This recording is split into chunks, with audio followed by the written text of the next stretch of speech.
I'm sitting here with Nancy Galloway, who just escaped the Maui fires 3 weeks ago, I think. August 8th. August 8th, 2023. And she's going to tell her story of what happened with her and her family and friends and neighbors. Okay, hi Nancy. Hey. Tell us a little bit about your experience with the Maui fires on the 8th of August.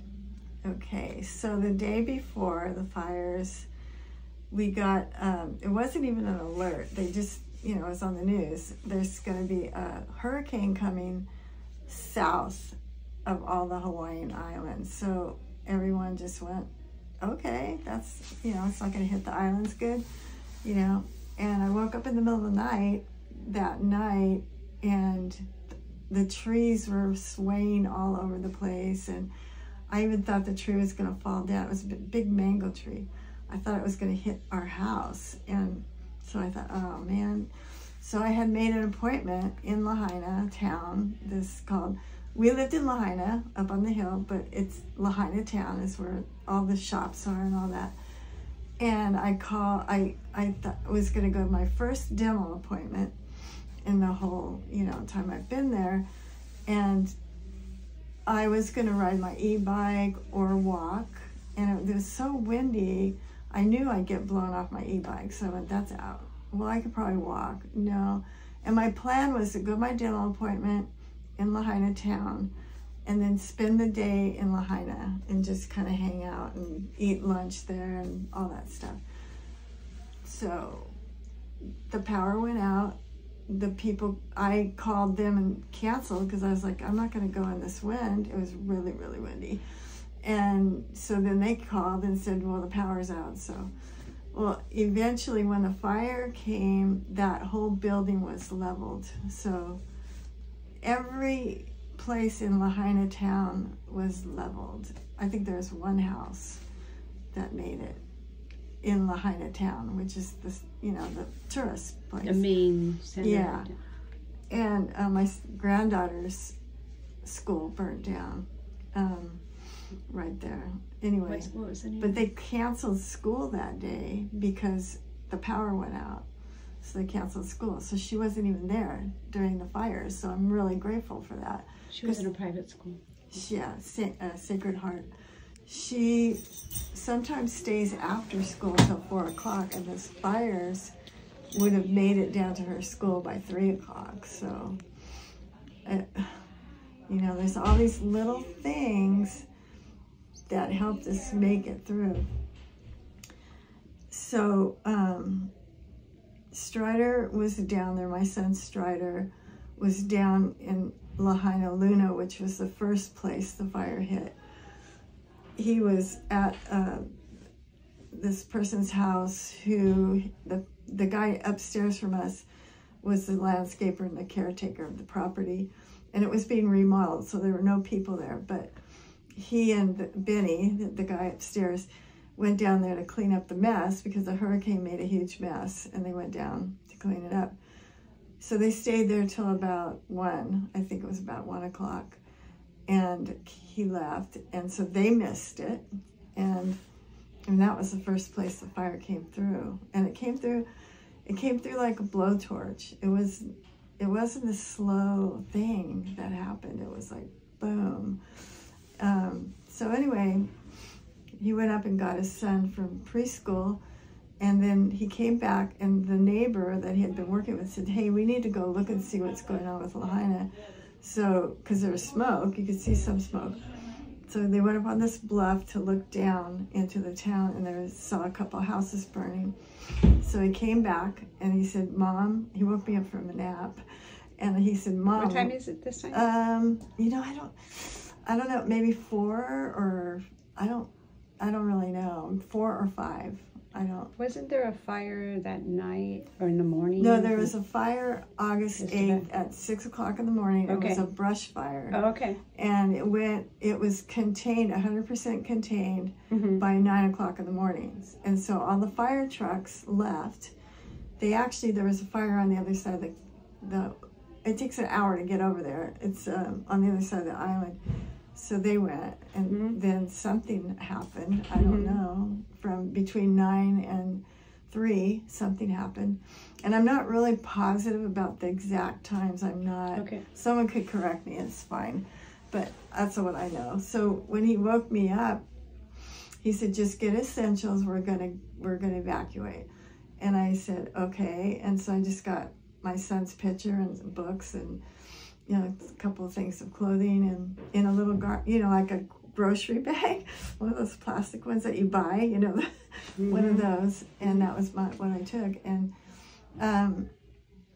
so I went out to the living room, and Lisa, his wife, was there. We were all talking, and she was like, oh yeah, we'll probably be back in the morning. And Strider was saying, you know, we need to evacuate, and so just get what you got to get.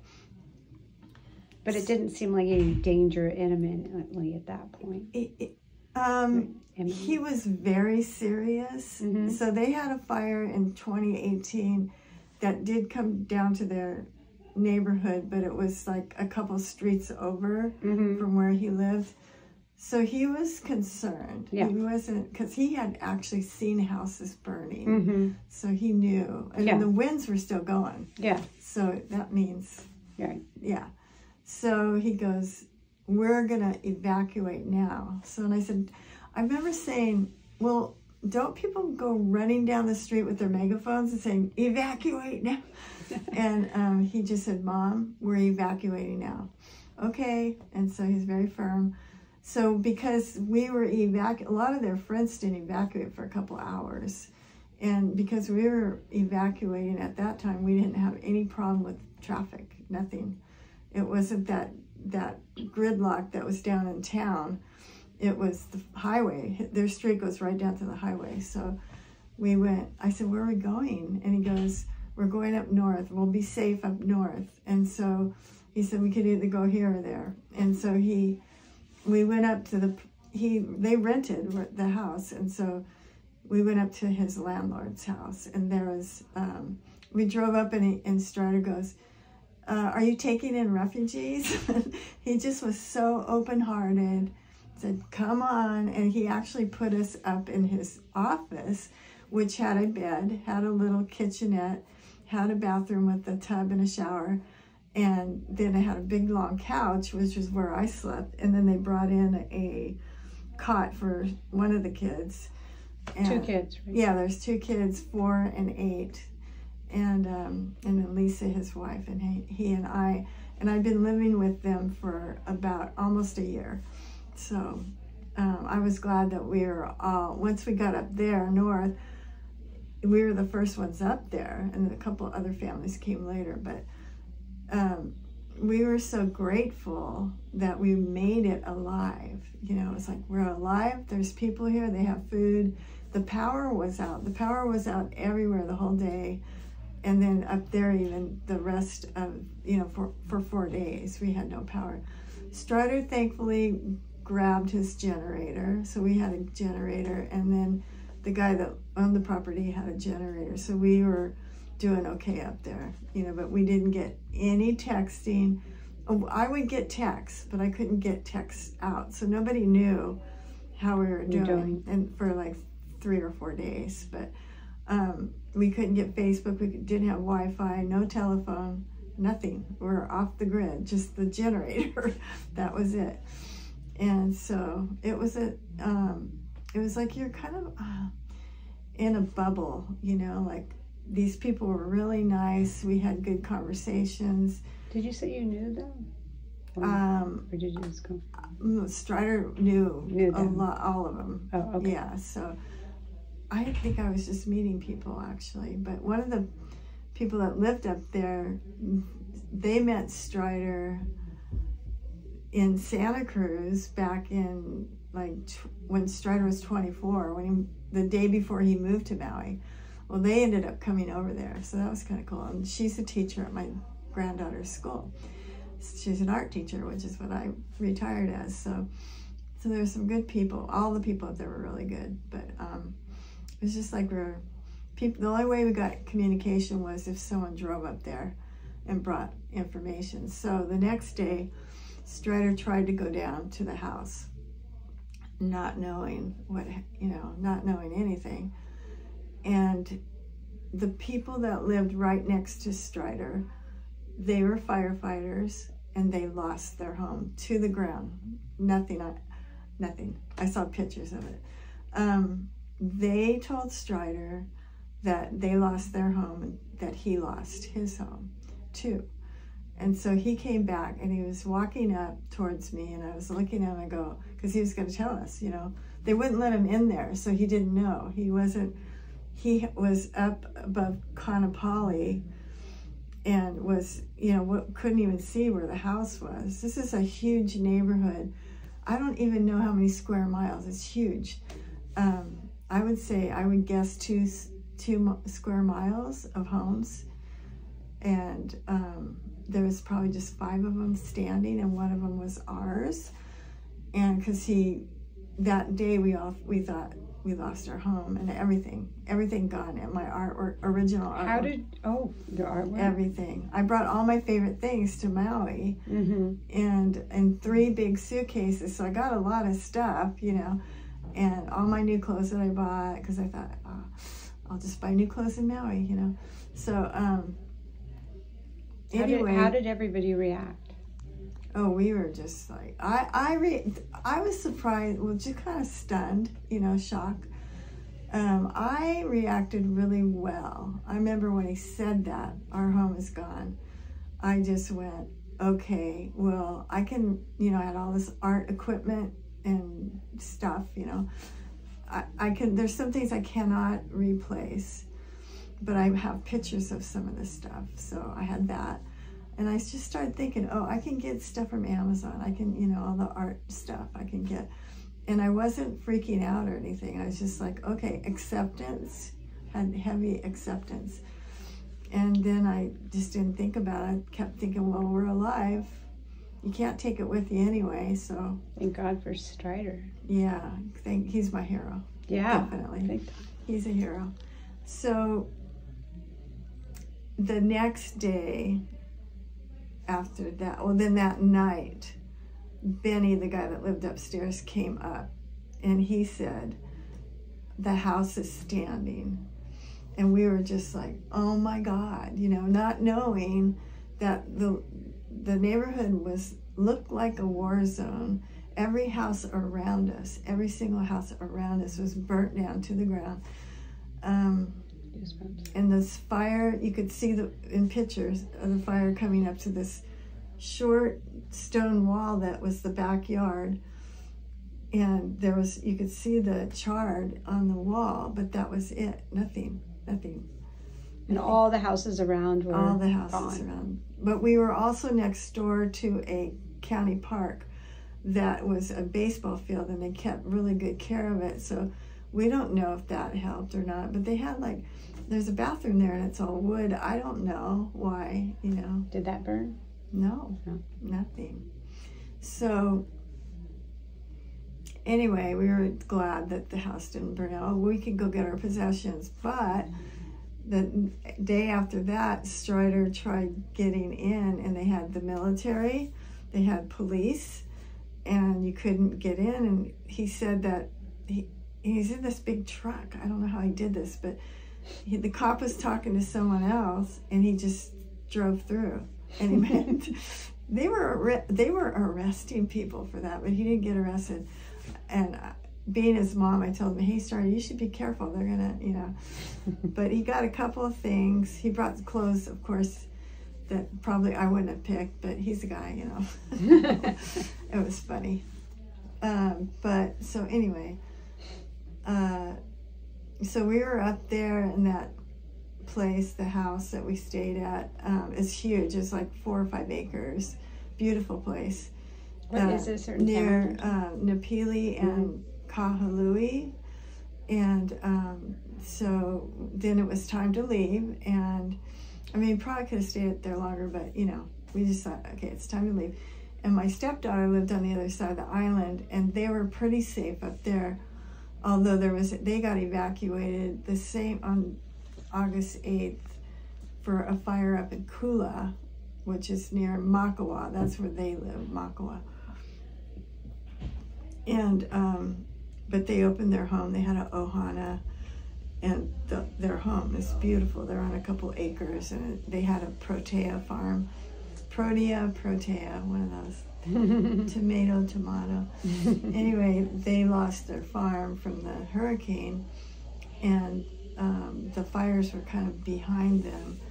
So we went up there, and Strider and the kids stayed in, and his wife stayed in the ohana, and then I stayed up in the house with them. So I got to have a really quality time with my stepdaughter, her partner, and Felice, and Micah, my grandson. He's a junior in high school. So that was really cool. So we stayed there. I stayed there for 2 weeks, and then I came back to Santa Cruz. But there's always silver linings in everything that happens, and one of the silver linings was that I got to spend time with my stepdaughter. She does water aerobics, and I got to watch her teach, and it was a bunch of seniors. I'm a senior too. We were all in the pool together, and I would hear, they didn't know who I was, and I would hear people when she was teaching, we just love her. And I was like, I raised her from the time she was 2 until middle school, and then her dad left and remarried and all that. So, she's been in my life all these years. We've always been close, and I got to see her do that. I heard people say how much they love her, like they appreciated her. And I got to ride in her Tesla. She has a Tesla. That was fun.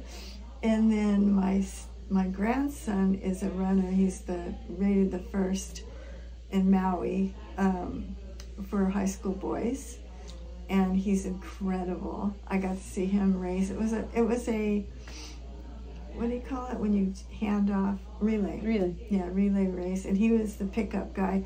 There was 4 teams. He was at the end, and they ran against several schools, but because of the fires, all the schools weren't there. But there was several. And I watched him run, and he was just amazing. His form was incredible. And he was the 4th group that he was in. He was way ahead of everybody. So I really believe that he helped them win. They won the meet. So so that was very cool. And I don't know, did I miss anything? I'm sure I missed a lot. But, I have stories. I mean, there's stories of, so Strider's friends, they have a large group of friends who all came over and met each other at the same time when they're early 20s, and they all joined this paddling club. They did outrigger canoe paddling, and they would race like from Molokai to Oahu. So they did long races there, and they all, about 3/4 of them started families, and they all lived in the same neighborhood, and they all lost their homes. Every single one of them. Every single one of his friends lost them. Wow. The kids, like... Is everybody okay? They all survived. Yeah. I don't know if they're okay, because one of the guys that he's known since he got there and paddled with, he has an excavation company, so he had a water truck, and so he helped the firemen from the whole day, and then his crew stayed from like 9 o'clock at night until 7 in the morning and saved houses and, saved people, so they were heroes too.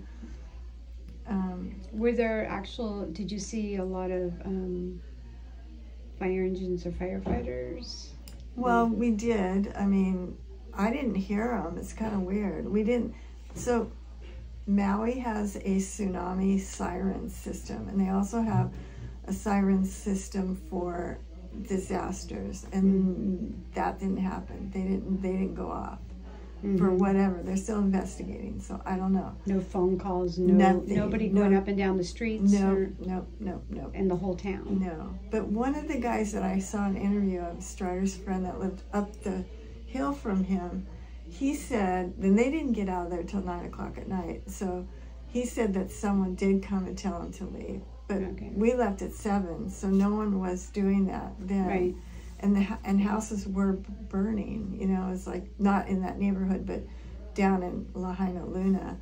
So, and then I heard stories of their friends told them of things that happened. One girl that ended up, she was about 16, ended up where we were the first time around, the first place we went to. Her uncle or her dad, I can't remember which one it was down in Lahaina town getting his mom. They were in the car and they were trying to get out and they couldn't. So they just got out of the car and ran down to the ocean and jumped in the ocean. And then another friend of mine who lives in Kihei, her friend, really close friend, was in the ocean and he was out there and there was a family of 5 and the dad, he's a young guy, the dad just gave him his 2-year-old and said, here, you save him, you know. Because he was watching the rest of the family. Yeah. So they were in the water for 3 hours. The other guy, the first guy I talked about, he was in the water for like 5 hours. And Jeez. people actually died when there was one in the water.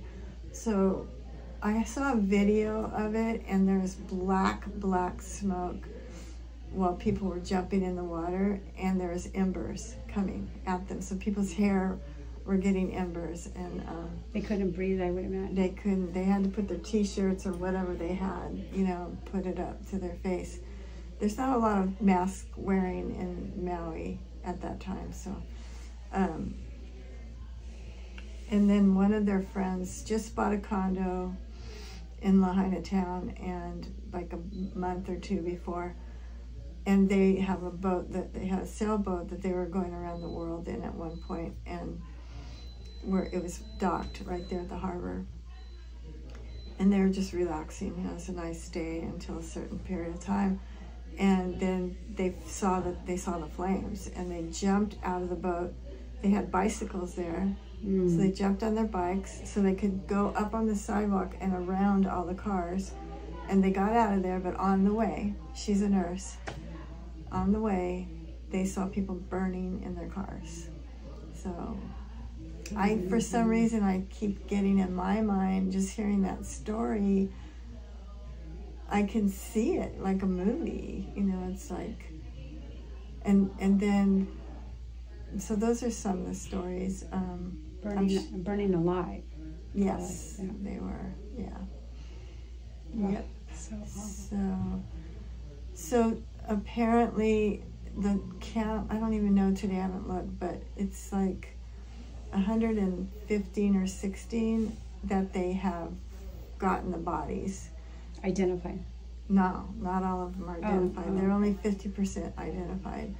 They're doing DNA testing.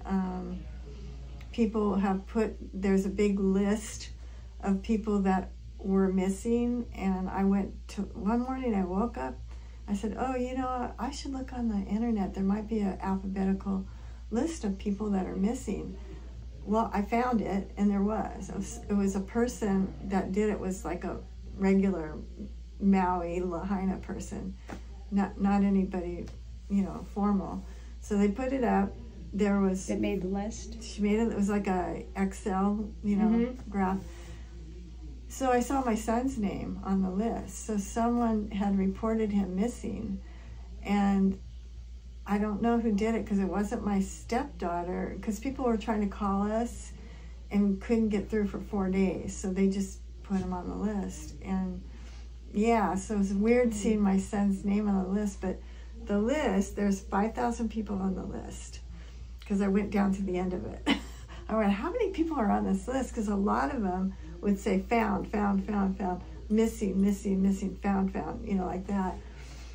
And I looked at a lot of them, trying to see if I knew anybody.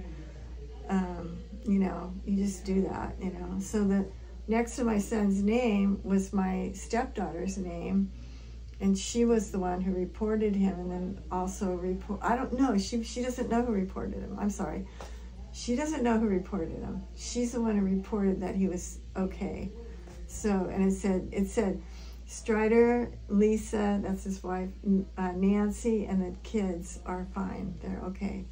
So that was kind of intense. You know, it was like, wow, you know. So, and now there's almost 400 people still missing. They say 400 to 1,000. I have a feeling that it's closer to 1,000. That's what I think, because they said they looked in 100%. It took 2 weeks to look at 100% of the residential single housing, not buildings, but just a single housing. To look for bodies. They had cadaver dogs, and they had the military, and they had the Navy SEALs were in there doing that. Wow. Yeah. So. Volunteers too, or no? No, I don't think so for that, because it's really trained. Yeah, you have to be careful of the environment. But the landlord that we were staying with, I was standing there and he was talking to Strider. He said, you know, I'm not going to be able to rent to you even if the house is standing, because I don't want the children there. It's toxic. It's really toxic. And it looks like a war zone. Everything's leveled, you know, so there's no way, I don't think most people would want to live there, you know. So he boarded up the house and stuff, and Strider did get a couple things, but he did get a storage, and he plans on going back in there and getting what he can that's salvageable, you know. But you're allowed to go in now. Yeah, with you, only way you could get in there is with someone that, like, he went in with the landlord, and they have their address, so they're scrutinizing everybody. You cannot get in with, you could never get in with a phony ID, because. Do you know why they're? Because there's a lot of people's, well, it's toxic. It's toxic, and I think if the houses that are standing, the few that are, they have, you know, things that are important, and you know, people. There are a lot of looters. I heard that, and then someone that lives in Maui said, "Oh no, that can't be true." And then I heard it again, and I'm like, "Yeah, it could be true." You know, even if it's a lovely island with wonderful people, there's always an element. Always. So anyhow, I don't know. It's still like a dream, but not, or a nightmare. I have been able to contact a couple people that I know over there, that they're alive, but their house is burned down. So one of my friends, our friends, I've known them since Strider moved there, because, like I said, they're all outrigger paddling and big groups, and they'd have big birthday parties for the kids and stuff. So I know all those guys, and he waited a little bit later than Strider. Did I say this already? And he went, they got out. They lived about 4 houses up the hill from us. They left at around 9 o'clock, I think, and they were driving through the flames, and the kids were screaming, and barely made it. They barely made it. Yeah. I don't know what happened when they got down to the highway, because we were able to just drive through all the way to north, the north area. At 7. Yeah, we left at 7. So I know, because I took pictures of the smoke. I do have pictures of that. Oh my God, it was like nothing I've ever seen before. It was just horrifying. I was like, oh my God, that thing's gonna be here really soon, you know. Just big bellows of smoke, or what did you see? It was not great. It was like gray, some gray smoke. It was like big bellows of smoke in the sky, and then the sun was right there, and then there was some blue sky over here. So it was coming this way, and I just thought, oh my God, you know, just like, oh, this is really bad. and there was black. We were driving down the road, their street that goes right to the highway. And I took a picture, and it looks like these fingers are coming out of this black. It was totally black smoke. It was very odd. I don't know how I got that picture, but it was very odd. It was very, very odd. But anyway, so I still think, well, I have almost like survivor's guilt, you know, because we survived and our house survived somewhat. You know, it's not livable, but I don't know. I just feel like we're just so lucky and blessed, and thankfully I have a really smart son. So, like his mother. Like his mother. Yeah, we have the same genes. That's right. But yeah, so. What will you do now? So Lisa and Strider and the kids want to go. We were up at Yesha's. Want to go back down to West Maui, which is the place they went is Napili in Kaanapali area. Kaanapali, with all the hotels like the Westin, the Hyatt, the Sheraton, all those, that was not touched at all. Nothing. And it's right next to Lifetime. well, there's a big park right on the ocean. It's called Wahikuli Wayside Park. That wasn't touched either, and that's where I used to ride my bike all the time, every day, and just sit down there and look at the ocean or whatever. And so it wasn't touched either, but the houses right next to it were decimated. And then Safeway, this big parking lot with Safeway and Long's, wasn't touched. And the houses between Safeway and Waiakuli Wayside Park were devastated. It's just weird. It's like it went around. I don't know. It's just picked certain places and not other places. Well, in Lahaina town, the historical town, there was just one house, I think, that survived. And they had just put a metal roof on. Take note, everybody. And it was a 100-year-old home, but they renovated it. They put a metal roof on it, and it didn't get touched. So, wow. Yeah. So I haven't been in Lahaina town. We drove through when we were going to the other side of the island, and I took videos of what everything looked like, what our neighborhood looked like from the highway. So I didn't see our place, but you know, it was unbelievable. It was unbelievable. It was probably similar to the Paradise Fire up in Northern California. You know, I see pictures of that, and you know, it's just devastating. So I don't know. I loved Lahaina town. It was my favorite place to go and just hang out and look at the people. You know, and I had my doctor's offices were burnt down. My dentist was burnt down.